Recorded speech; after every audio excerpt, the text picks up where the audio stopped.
All right, Samori Benjamin here from Citi Field with Atlanta Brave infielder Nacho Alvarez. Nacho, man, thanks for joining me. Great to meet you and talk to you. Yeah, thank you for having me, man. Yeah, man, and so you just asked me if I was a fan of, Mets or Yankees, so I grew up a Yankee fan. I know you're from California area, so when you were coming up, who did you root for? I mean, I wouldn't necessarily say I have a favorite team, to be honest. My family, big Dodgers fans, and my dad was an Angels fan growing up.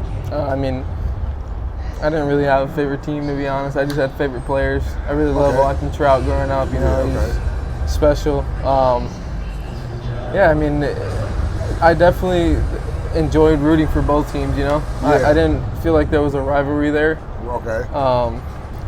My family, they're butt heads all the time. When it's Angels Dodgers, but it's like, it's just, I feel like out on the West Coast with everything, not even like college football, everything, there's not really a rivalry with anything, Yeah. So you think that even with the college football, there's no rivalry? College football, basketball, really? I think everything, there's no rivalry. You don't think so? No. So why? Not like Yankees, Mets. Okay, yeah, because I hear on the West Coast people are more chill. The Bees, they just want to, they're not as intense. I mean, so why do you feel like there's no rivalry, like hardcore rivalry with some of the different teams and schools in the area? I mean, I think you hit it on the head. I think everyone is just chill out there. Nobody's out there. I mean, this is just my opinion. I don't feel like there's any rivalries out there on the West Coast, like Chargers, Rams. Yeah, this Chargers, Rams. Both of those teams are kind of new to the area, so exactly. I can see that. But Clippers, Lakers. Clippers, Lakers. Yeah. I mean, at one point, the Clippers, with Kawhi, and when Kawhi first got there, LeBron, it was a rivalry, but the Clippers, I don't know, they can't stay healthy. So, but I feel like if Kawhi and them stay healthy, the Lakers, LeBron, kind of Luka, I don't know, that could be something. Interesting. The Dodgers, Angels actually have won the head-to-head series all time. With a lot of people that surprised them, but the Angels, when Interleague first started, they were good. For a while. Yeah. Won the World Series in 2002 and all that. So yeah, man. So now, did you play any other sports growing up in California? I played 1 year of 8th grade basketball. Okay. That's it. I played basketball, and then I got hurt playing basketball, and that was it. Once I got to high school, it was strictly baseball because I didn't want to, Yeah, I hear you. So there's a lot of talent in Southern California, where you're from. A lot of talent. Are there any guys? Who are some of the guys who you came up playing with and against? I played with like Ricky Tiedemann. He's a prospect for the Blue Jays. I played with Eric Silva. He's with the Tigers organization now. I grew up playing against Marcelo Meyer. Okay. Who else is there? Ali Camarillo. He's with the A's, I believe. And then Xavier Martinez, Cleveland Guardians organization. Cool, man. Cool. So one thing about you is you went to Riverside City College, right? Mm-hmm. Now that's a community college. Is that a community college? That's a community college. So that's amazing. You made it from a community college to the big leagues. So that's really, you don't see that too often.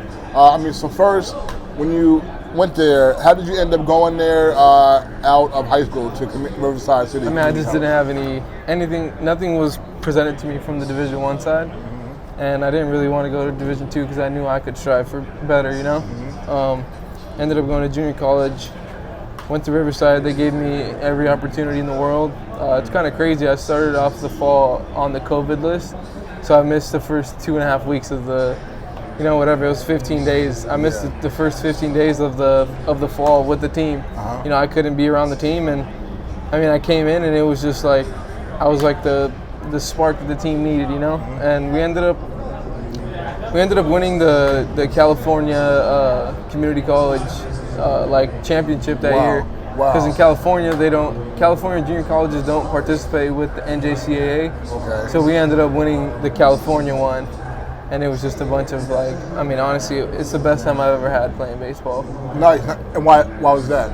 I think just the camaraderie you have with some of the guys. You grow up playing with some of the guys that you went to junior college with, and it's like you kind of, I had a perception of these guys, and then you get to play with them, and it's just such a whole different perspective you have on some of the individuals that you grew up playing with. And I mean, I definitely love my time that I had there. The coaching staff was phenomenal. I still keep in touch. I work out there every off season. They open me back with open arms, and I got nothing to complain about with how they set me up to be where I'm at right now. Yeah, that's great. So, going to community college, you said that you did not want to go to D2. So, what division is community college? Division One? No, it's its own division. Division. It's D1, D2, D3, NAIA, and then there's junior college. And there's plenty of different levels to it, but you can. Yeah. So when you first got there, did you think that you had a chance to make it to the major leagues? I mean, at that time, I didn't really know what it took to get to here. I just really worked my tail off to kind of get this opportunity. Right. And I mean, honestly, I didn't have a Division I offer. No college wanted me. I kind of. It was personal for me to show those guys that I can play. And I just worked my tail off, and I got in front of the right eyes, and now I'm here. Yeah. So, and you said you worked your tail off. So, what are some of the things that you did to put yourself in position to be seen and to be drafted, which I know you ended up being drafted?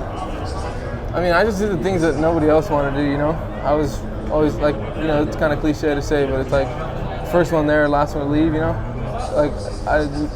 I made sure that I was going to be able to perform while I got out there. I put different situations in my head before it happened, just so I can manifest it, Yes. And that's a big part of me is if we're in a situation, I want to play it 15, 20, 35 times in my head before it actually happens, so I can have an idea of what I want to do, Yeah, yes, sir. So, you were drafted in 2022? Yeah. In the 5th round? Yeah. Okay, so going to Riverside City College, community college, you get drafted in the 5th round 3 years ago. What was that moment like for you? I mean, up to that point, I've never had a feeling like what it was to hear your name on draft day, I mean, there's a video on YouTube about it. You can see it. Okay. There's plenty of emotions in the video. You just kind of feel like you've made it to everything you've worked for. You've accomplished it, But then you get to here, and there's levels that you have to achieve to get to where you want to be. And this is extreme. Ultimately, this is where you want to be. This is where, it doesn't get any better than this, Yes. The big leagues it's the best thing I've ever done in my life, and I will never take it for granted. This is some of the best times I've ever had in my life. Yes, it's a great accomplishment. Now, when did you think that you had a shot to make it here? Was it after you got drafted, or was it a point when you were at Riverside City College where you thought that you could make it here? I mean, I always felt like I could make it here, Yeah, okay. I've always had the feeling of I can play in the big leagues. I just didn't know what it took to get to this point, But then you get into professional baseball, and you look at, you're able to be around these big leaguers, and just the way they approach things and how they handle their business on a day-to-day basis, it's really special. From day one in spring training all the way until the last day of whether you make it to the playoffs or you make it to the World Series that year, That's the thing is so special about some of these guys in this clubhouse. From day one, they are grinding. It doesn't matter what it is, they're in there working their tails off. And I mean, I got nothing but good things to say about this organization, the players in the clubhouse. They've just taught me so much, and I really appreciate them for taking me under their wing. Sometimes I'm just a young dumb kid, and I'm just out here having fun. But there's times where you have to be a professional, and you have to go about your business a certain way. And I appreciate these guys for really, really helping me in that aspect of the game. Yes. So now you get drafted, and then you go to the minor leagues. So your first time in the minor leagues, first time, I guess, using a wood bat maybe. So what was that like? What was the biggest adjustment for you in the minor leagues when you first got there, and how was that experience? I mean, there's so many cultures in the minor leagues that you don't really there's so many different type of players in the minor leagues.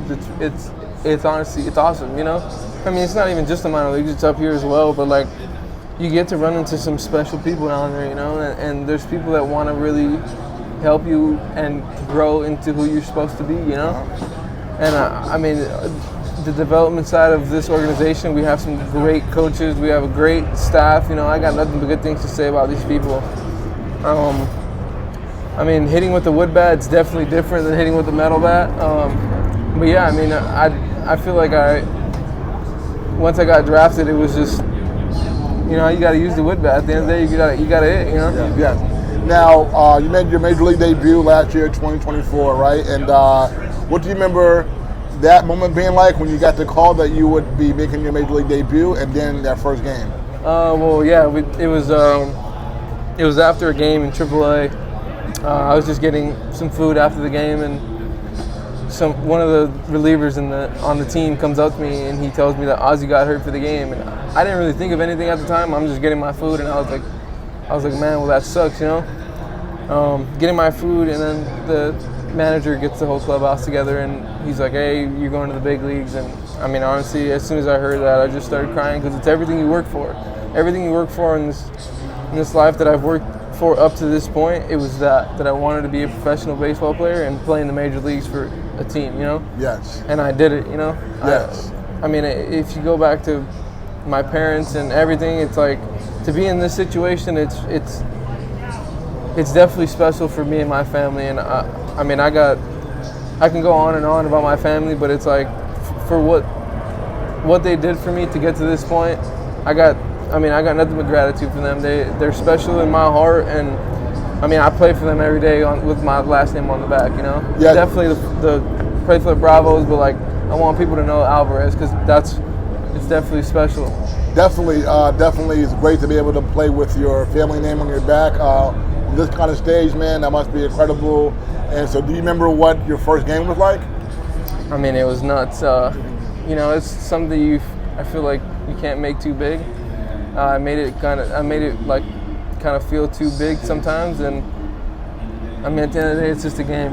We can go down the street and watch kids play Little League at the end of the day. So I definitely was having fun out there. I was a little nervous, new position. Which team was it against? We were playing the Reds. Reds, and you say you were playing a new position that day? Yeah, I was playing second base. Okay. I hadn't played it since high school, and I mean, I got here and it was just like, you gotta learn it on the fly, Because normally you are so normally you're in the infield, but not second base. Yeah, okay. I usually play the left side. Right, man. So wow, first major league game playing the right side. So do you remember who you got your first hit off of? Yeah, it's Frankie Montas. Okay, Frankie Montas. He's on the other side now. Yeah, he actually just got demoted to the bullpen today.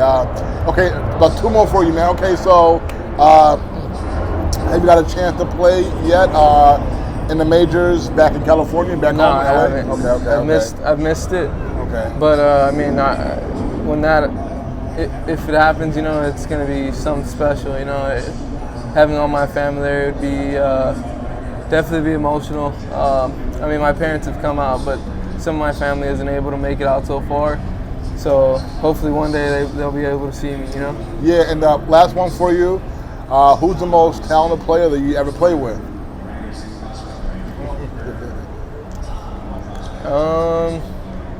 I mean, there's definitely some talented people I've played with down in the minor leagues. I mean, growing up, like I said, I played against Marcelo, and I think if I played with them, I'd probably be Ricky Tiedemann from the Blue Jays. I mean, that guy's just a freak, And last one, your name, very cool name, Nacho. You're a junior, right? Are you a junior? Yeah. Okay. So where does the name come from? It's like an abbreviation of Jonathan and John, It's like every Ignacio you ever meet is going to be Nacho. Nice, man. Got you. Okay, so folks, Nacho Alvarez Jr., Atlanta Braves infielder, great story from community college to the big leagues, 5th round pick, Nacho, man. To make it from community college, 5th round pick to here, you got to be doing a lot right, a lot of hard work, man. Congratulations to you, man. Appreciate it. I love your story, and thank you for sitting with me, man. Thank you. Thank you for having me. Definitely. Have a good one. All right, folks, we're back.